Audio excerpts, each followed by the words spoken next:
Today, I'm going to give away a spoiler. I'm going to give away one of the most important things you'll discover through your journaling efforts. Let me recap real quick. If you've just started this food awareness journaling practice, you're starting to pause before you eat. Whenever you pause and then you write down what you're going to eat and what you're feeling in your body, that's going to help the feeling part of your brain understand what's going on in your body. And then by writing, it's going to help you access the rational language parts of your brain to help you think through your decision. Now, a very important part of this whole journaling process is writing down the times, especially if you're new to this. So you say, you write down 8 a.m. breakfast, 12 p.m. lunch, 3 p.m. snack. I'm giving a rough estimate, something like this, dinner. And you write down these times. Now, why this is important, this is the spoiler I want to give away.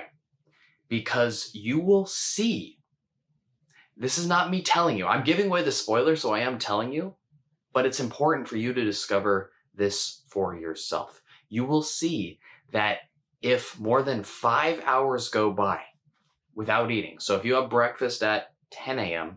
and then you next eat at 7 p.m., that's more than 5 hours. That is 9 hours. If you have breakfast at 10 a.m. and you have the next thing you eat is at 4 p.m., that's 6 hours. If more than 5 hours go by, your odds of binging go up dramatically. Like even if you journal, even if you pause and you write out your feelings and you go on a walk to calm down and you sit with them, it's not going to be enough. So this is a very important principle that we start to look at. And this is not me telling you. Hopefully you can discover this on your own. It might take you a week or two where you simply record what you're eating before you eat, right? Before you eat, you write down what you're going to eat and the time. And for the first 2 weeks, first 1 or 2 weeks, you're going to want to write down everything that you eat before. And I know this can seem overwhelming, but let's just remember real quick that if you're feeling normal, you don't need to really do the emotional thinking part. However, what we do want for these first 2 weeks, once you see this pattern, then we can back off and only journal when you feel like overeating. But in the beginning, you really do want to journal before every time you eat, even if it's a normal meal. And that's so we get a record.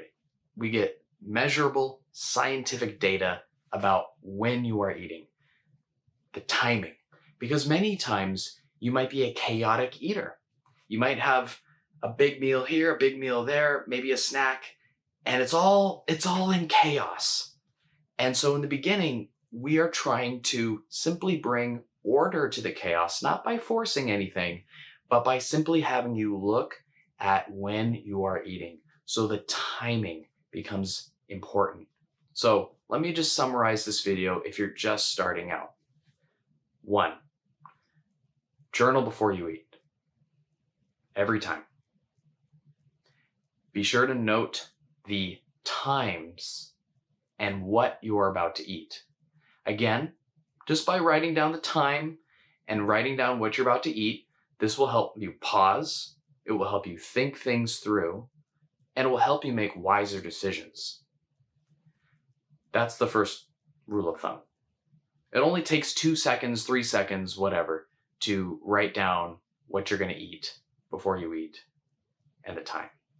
Now, if you are feeling upset, stressed, if you feel like you're about to binge, if you feel like you need a treat, if you feel like fuck it, if you feel like this is too hard, if you feel bad, if you feel uncomfortable, if you feel like overwhelmed, that's when you really do want to write out the emotional piece as well.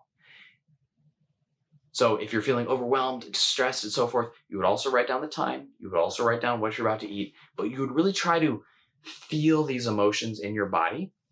You would try to notice, hey, I'm feeling hungry, I'm feeling upset. You would try to write out, hey, I'm feeling hungry in my stomach. I'm feeling upset in my heart. I'm feeling tension in the back of my neck.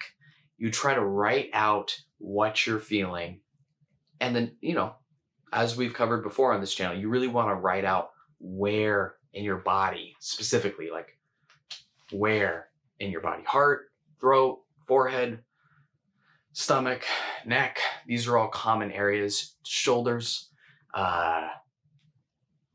jaw. So that's if you're feeling emotional or distressed.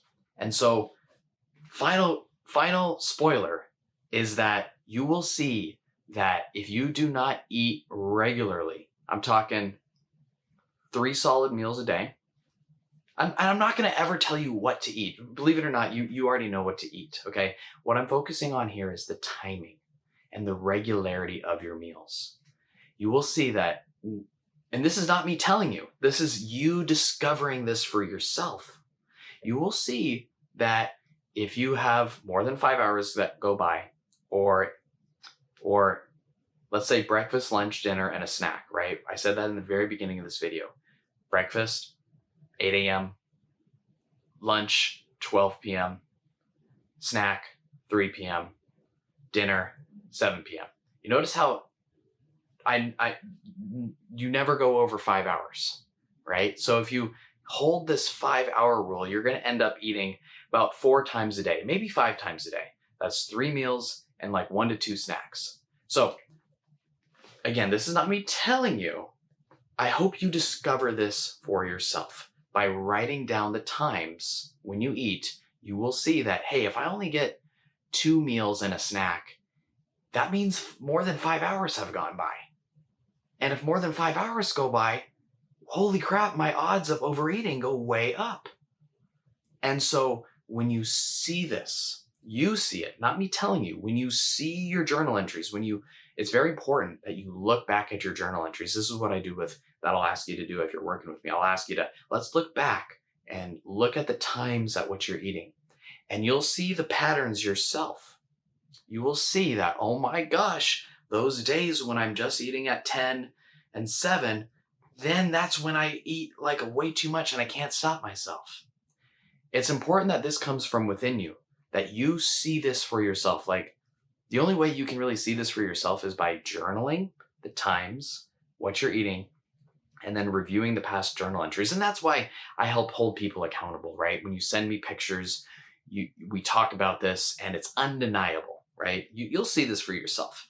But yeah, so this is not a homework assignment. This is not a meal plan. This is not it's nothing like that. This is simply saying, hey, if more than 5 hours go by, if I only have 2 meals and a snack, or if I only do, 1 meal, or if I don't eat at regular intervals, breakfast, lunch, dinner, if I let myself get too hungry, I'm going to binge. All right. So this video is a little bit long, but I hope this is sort of starting to make sense on how on one side we are journaling the times and we're understanding the timing of our food. And this is going to help us eat consistently, not let more than 5 hours go by. That's sort of the nutrition part of it, right? We don't want to get too hungry. We really don't want to get too hungry. If you get too hungry, all this journaling stuff, all the emotional stuff isn't going to quite work. Now, don't get me wrong. There's plenty of people who are doing the 3 meals and the 1 snack, and they don't quite have the emotional part. So they go hand in hand. But in the beginning, we really do want to focus on journaling so that you can identify the timing in which you're eating, so that you can really see your eating patterns and make sure you're eating on a regular basis. And then along the way, we're going to start growing the emotional parts, right? As you're journaling the timing and you're journaling the specific things that you're feeling in your body, you're going to be connecting to your body. You're going to be pausing and feeling and noticing hunger and noticing stress and where the stress is manifesting in your body, the anxiety, and so forth. So these go hand in hand. And I'm running out of things to say. I think I've covered this point. It's a 10-minute video, a little bit longer than normal. But anyways, They go hand in hand. And that's a great beginner step. So, thank you for your time. Namaste.